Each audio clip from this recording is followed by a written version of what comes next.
Abra sua Bíblia aí, Marcos 11, 27 a 33, e acompanhe comigo a leitura que diz assim, ó. Chegaram novamente a Jerusalém, e quando Jesus estava passando pelo templo, aproximaram-se dele os chefes dos sacerdotes, os mestres da lei e os líderes religiosos e lhe perguntaram: Com que autoridade estás fazendo estas coisas? Quem te deu autoridade para fazê-las? Respondeu Jesus: Eu lhes farei uma pergunta. Respondam-me e eu lhes direi com que autoridade estou fazendo estas coisas. O batismo de João era do céu ou dos homens? Digam-me. Eles discutiam entre si, dizendo: Se dissermos dos céus, ele perguntará: Então por que vocês não creram nele?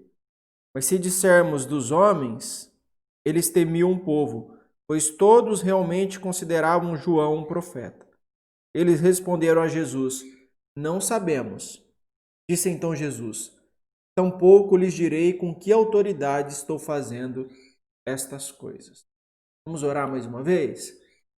Senhor nosso Deus, nós lemos aqui a tua palavra e agora pedimos a tua graça e a compreensão dos céus para aplicá-la à nossa vida, Senhor. Que nessa manhã possamos ser alimentados com pão que vem do céu, com alimento que vem diretamente do Senhor para a nossa alma. Que nós te pedimos, a Deus, em nome de Jesus. Amém. Muito bem, meus irmãos, esse é mais um dos textos aonde Jesus e os líderes religiosos, aonde eles entram em conflito com Jesus, né? Dentre esses tantos que nós temos estudado, esse é mais um deles. Os três grupos mencionados aqui, os chefes dos sacerdotes, né, ou principais sacerdotes, os mestres da lei ou escribas e os líderes religiosos ou anciãos, dependendo aí da sua tradução bíblica, eram pessoas eleitas, eram pessoas escolhidas para desempenharem determinada função no sistema religioso. Cada um tinha sua credencial que autorizava ele desempenhar a sua função. Então ele tinha ali algo que o autenticava. Então o que nós podemos ver aqui nesse texto? Bom, nós podemos ver, em primeiro lugar, uma pergunta maliciosa. A pergunta dos líderes para Jesus foi: com que autoridade estás fazendo essas coisas? Quem te deu autoridade para fazê-las? Eles estavam dizendo, em outras palavras, mostre-nos suas credenciais. Por isso a pergunta feita era uma tentativa de embaraçar Jesus. Porque se Jesus admitisse que não tinha credencial, que não tinha diploma, o povo poderia perder o respeito que tinha por ele. Ele talvez deixaria de ser visto como mestre, né? Por outro lado, se ele admitisse abertamente que tinha sido autorizado por Deus, ungido por Deus, os seus adversários iriam acusá-lo de comportamento blasfemo, como fizeram em outra oportunidade. Então a pergunta feita para Jesus foi: com que autoridade estás fazendo estas coisas? Agora deixa eu falar um pouquinho sobre o que eles estão querendo dizer com estas coisas. Provavelmente o que aconteceu um pouco antes, que foi a purificação do templo. A purificação do templo estava incluída nestas coisas que eles estão falando, porque é o que acontece dos versos 15 até o 18. Quando Jesus entra no templo, vê lá os cambistas, vê a exploração dos adoradores, e ele então expulsa os cambistas e faz um grande alvoroço ali no pátio do templo. Então, eles estavam perguntando para Jesus: com que autoridade você faz isso? Com que autoridade você expulsa os cambistas?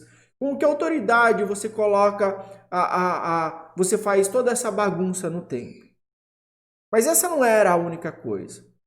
A entrada triunfal de Jesus em Jerusalém também está incluída nessas coisas, e aconteceu lá nos versos de 7 a 10.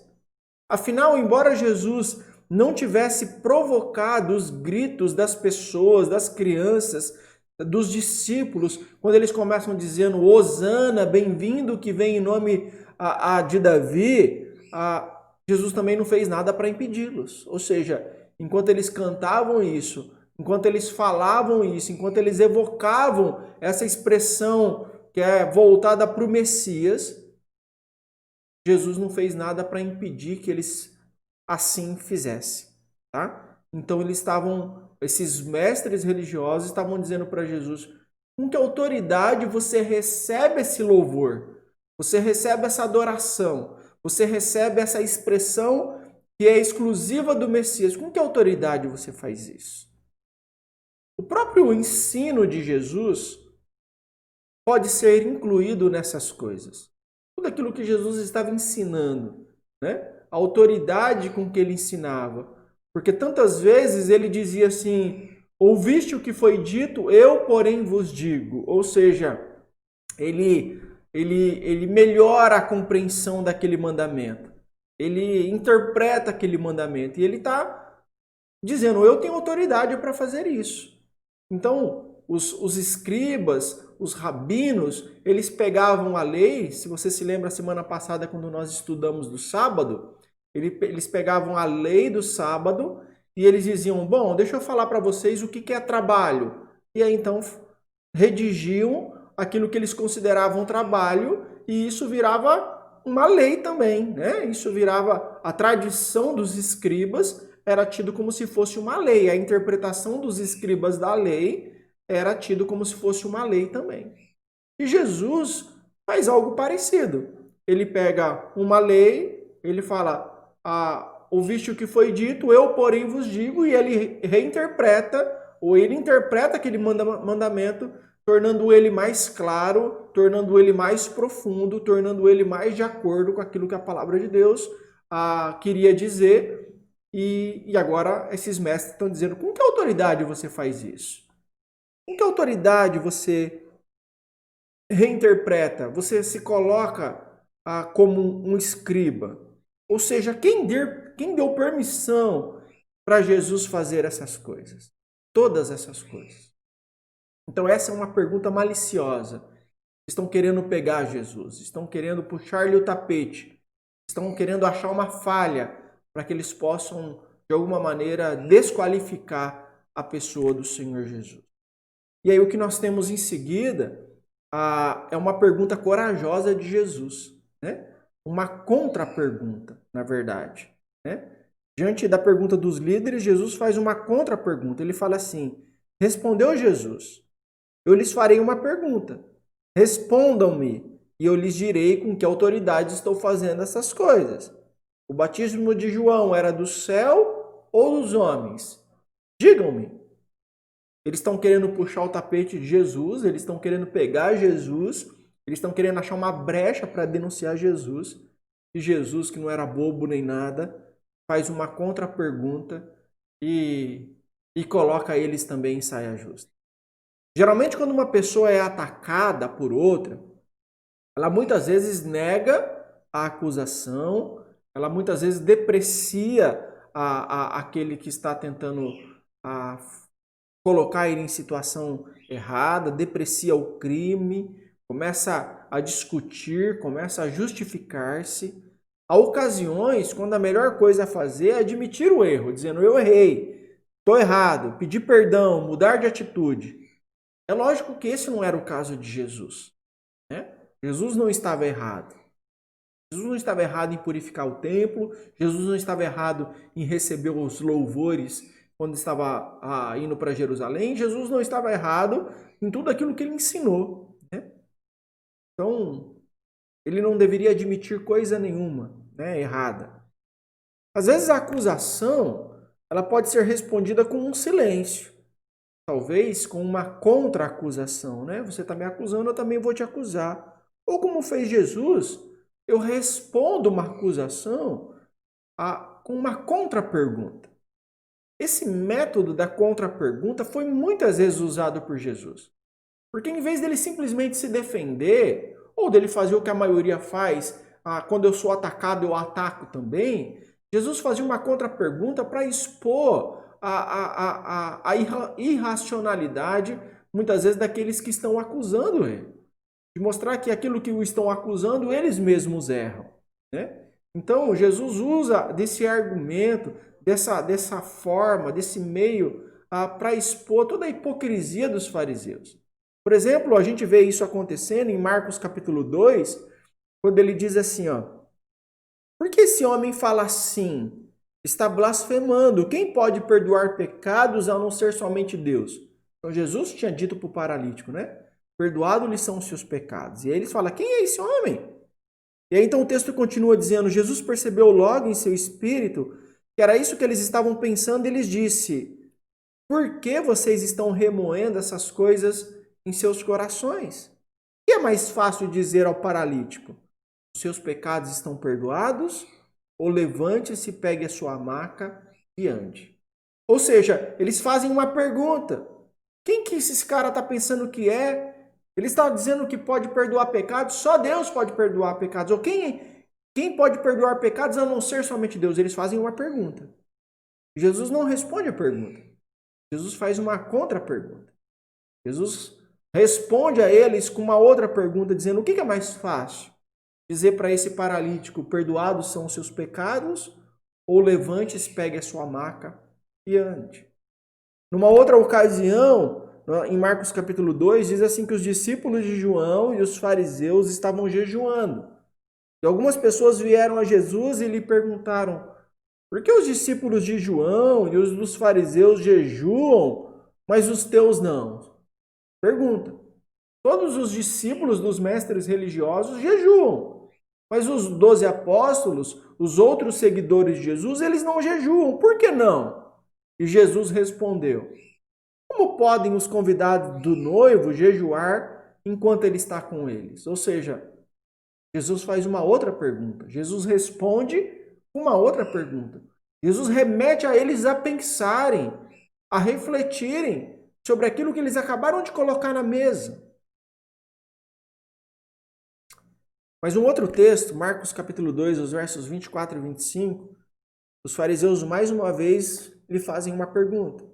Olha, por que eles estão fazendo o que não é permitido no sábado?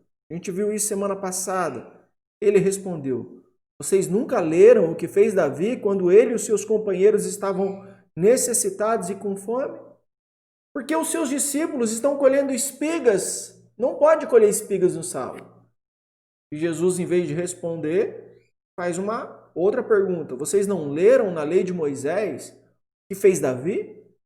Vocês não leram na lei de Moisés o que fez aos sacerdotes? Então Jesus responde uma outra pergunta, um outro exemplo. O último exemplo que eu quero dar, Marcos capítulo 10. Alguns fariseus aproximaram-se dele para pô-lo à prova, perguntando: é permitido ao homem divorciar-se de sua mulher? E Jesus diz: o que Moisés lhes ordenou? Né? Eles querem saber. Na verdade, não querem saber. Na verdade, todos esses embates que a gente tem estudado sobre os fariseus, a gente vê, na verdade, que eles querem pegar Jesus. Eles não estão curiosos. Eles não estão querendo aprender. Eles não estão querendo saber qual a interpretação de Jesus. Eles estão querendo colocar Jesus numa emboscada. Né? E Jesus não cai em emboscada. Jesus coloca eles em emboscada, coloca eles em saia justa, coloca eles contra a parede. Então eles estão querendo falar, é permitido ao homem divorciar-se da sua mulher, porque em seguida eles vão dizer, mas Moisés nos deu dizendo que o homem pode dar uma carta de divórcio, né? Então, em vez de Jesus responder, Jesus fala, o que Moisés lhes ordenou? E aí então vê lá o embate de Jesus com eles. Em cada um dos casos que eu aqui citei, Jesus anula o ataque com uma contra-pergunta. Eles estão querendo colocar Jesus contra a parede e Jesus coloca eles contra a parede. E essa contra-pergunta de Jesus, se o batismo de João era do céu ou dos homens, não tinha a intenção de escapar da pergunta feita pelos líderes, de que Jesus não quisesse responder. Porque uma resposta honesta e correta para a pergunta dele já havia sido dada por João Batista. Né? O próprio João Batista já havia dito de que ele tinha vindo preparar o caminho. Mas essa contra-pergunta de Jesus colocou os líderes em xeque. Porque se o ministério de João era de origem divina, então eles, na qualidade de líderes religiosos, deveriam ser os primeiros a crer nele, os primeiros a colocar a fé naquilo que João Batista estava dizendo, fazendo. Eles deveriam ser os primeiros, porque eles são os estudiosos, porque eles são os guardiões da lei, porque eles são os mestres da lei. Agora, se entretanto eles declarassem que o ministério de João era de origem humana, eles reduziriam João à categoria de um impostor. E assim eles arrumariam um problema com o povo, porque o povo não achava que João era um profeta, né? Então, aqui eles estavam diante de uma situação, ou eles admitiam que eles estavam errados em relação a João e deveriam se arrepender e confessar o seu pecado, dizendo: nós erramos a respeito de João, de fato ele é um homem enviado por Deus. Ou eles iriam se indispor contra o povo, dizendo: não, ele não era enviado por Deus. E então teriam que lidar com a raiva do povo contra eles. E talvez perdessem discípulos entre o povo por não admitirem que João era enviado de Deus. Ou seja, eles quiseram embaraçar Jesus com uma pergunta, e Jesus os deixou completamente embaraçados com uma contra-pergunta. Eles estavam querendo que Jesus mostrasse as suas credenciais, um papel, um certificado, uma carteirinha da ordem dos mestres de Jerusalém. E Jesus mostrou que eles, embora tivessem a carteirinha de mestres, não possuíam uma vocação de mestre. Tinham a carteirinha, tinham o diploma de teólogos de Jerusalém, mas não tinham a vocação, não tinham sido chamados por Deus, não tinham sido enviados por Deus. E aí essa diferença é nítida. João Batista não tinha carteirinha alguma. Jesus não tinha carteirinha alguma. Não tinha filiação a ordem alguma. Não tinha diploma algum, mas tinha sido enviado por Deus. E aqueles mestres que tinham o diploma na parede, que tinham a carteirinha, que faziam parte do grupo de mestres, esses não tinham sido enviados por Deus. Por isso, o que nós podemos resumir aqui, diante dessa situação, uma verdadeira farsa, né? O texto vai dizer a partir do versículo 31. Eles discutiam entre si, dizendo: se dissermos do céu, ele perguntará: então por que vocês não creram nele? Mas se dissermos dos homens, eles temiam um povo, pois todos realmente consideravam João um profeta. Eles responderam a Jesus: não sabemos. Disse então Jesus: tampouco lhes direi com que autoridade estou fazendo essas coisas. Percebem a farsa? Eles têm a resposta. Eles deveriam assumir, dizendo assim: não, nós não cremos em João. Nós não acreditamos que João foi enviado do céu. E assumir o prejuízo, o ônus para com o povo. Eles têm a resposta, mas eles não dizem a resposta. Eles dizem: não sabemos. Não sabemos, não chegamos a uma conclusão. E Jesus diz: eu sei quem me enviou, mas não vou dizer para vocês. E diante desse impasse, eles dizem: nós não sabemos. Não querendo concordar com João e também não querendo correr o risco de cair nas mãos do povo, eles são desonestos. Eles não falam a verdade. Eles fazem o que sempre fazem. Eles agem com hipocrisia. Eles são hipócritas. Eles dizem uma coisa, mas pensam outra. Mentira é um dos pecados mais comuns do mundo e o preferido do hipócrita. Dependendo da mentira, nós nem mesmo achamos que seja pecado. Foi uma mentirinha, né? Foi uma mentirinha para ajudar. Então, se a gente lembra lá dos exemplos no Antigo Testamento, Geás e Ananias, Safira, tem mais seguidores do que Jesus Cristo. Pessoas dispostas a mentir. Tem mais gente dispostas a fazer isso que gente disposta a seguir a Jesus. Meus irmãos, nós já temos há algum tempo estudado esses conflitos entre Jesus e os líderes judeus. Na verdade, nós estamos caminhando para o final dessa série, mas umas 2 ou 3 semanas, se eu não me engano, a gente encerra essa série. Eu tenho procurado mostrar, desde a primeira mensagem dessa série, que o real motivo do conflito de Jesus com os fariseus, de Jesus com os saduceus, de Jesus com os escribas, de Jesus com os mestres da lei, de Jesus com os religiosos. O conflito de Jesus com os religiosos era por causa da hipocrisia deles. Sempre por causa da hipocrisia deles. Porque Jesus não admite hipócrita. Não admite. Pior que ser um pecador é fazer de conta que é santo. Pior que ser um pecador é você fazer de conta que é uma pessoa santa. Se nós quisermos construir um relacionamento autêntico com Deus, profundo, íntimo, nós não iremos conseguir maquiando quem nós somos. Não iremos conseguir. Nós precisamos assumir o compromisso de sempre dizer a verdade, doa quem doer. Nós precisamos ser honestos. Nós temos que tirar nossa máscara de santo e ficar bravo. Nós temos que tirar nossa máscara de santo e ficar deprimido. Tirar nossa máscara de santo e ficar alegre ou qualquer outra coisa que nós estejamos sentindo em nosso coração.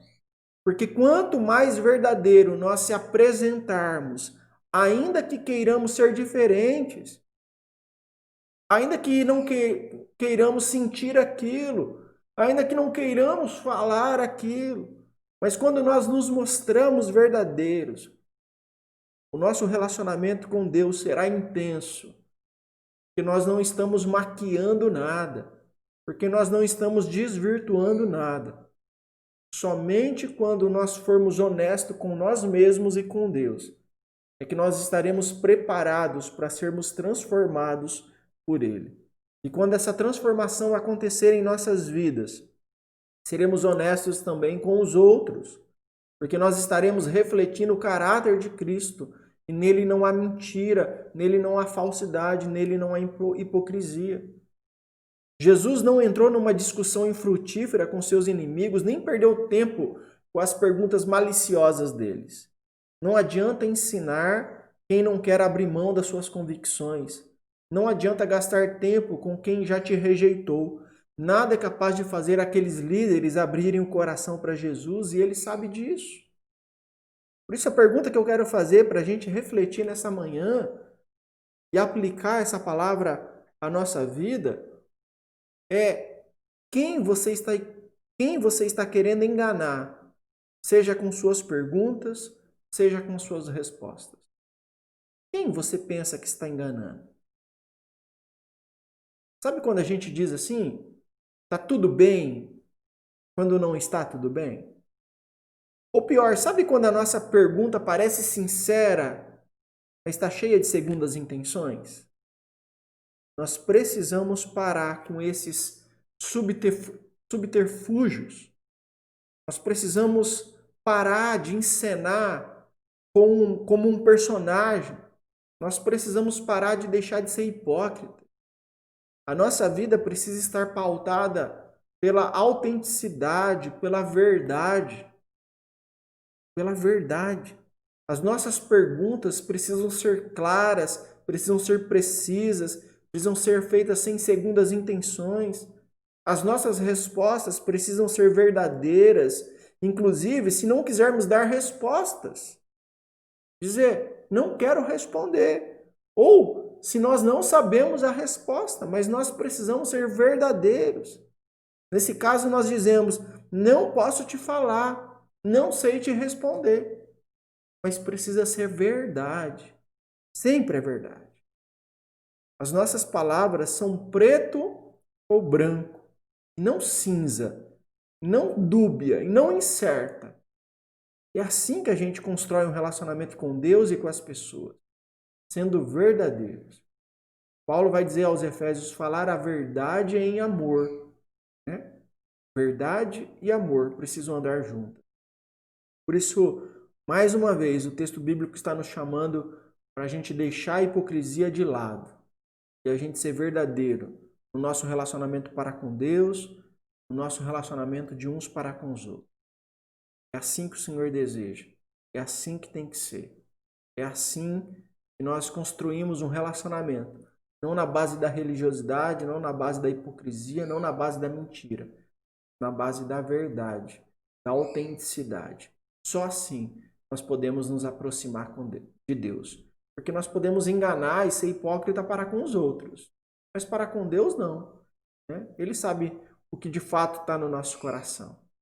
E a nossa responsabilidade é trazer à tona o nosso coração e não esconder o que está no nosso coração. Por isso que Deus possa nos ajudar e nos abençoar a gente ser pessoas verdadeiras, autênticas, falar sempre a verdade. Sempre verdade completa, não meias verdades, não parte da verdade. Não falar uma coisa querendo falar outra. Sempre a verdade. Que o Senhor nos ajude e nos abençoe. Amém?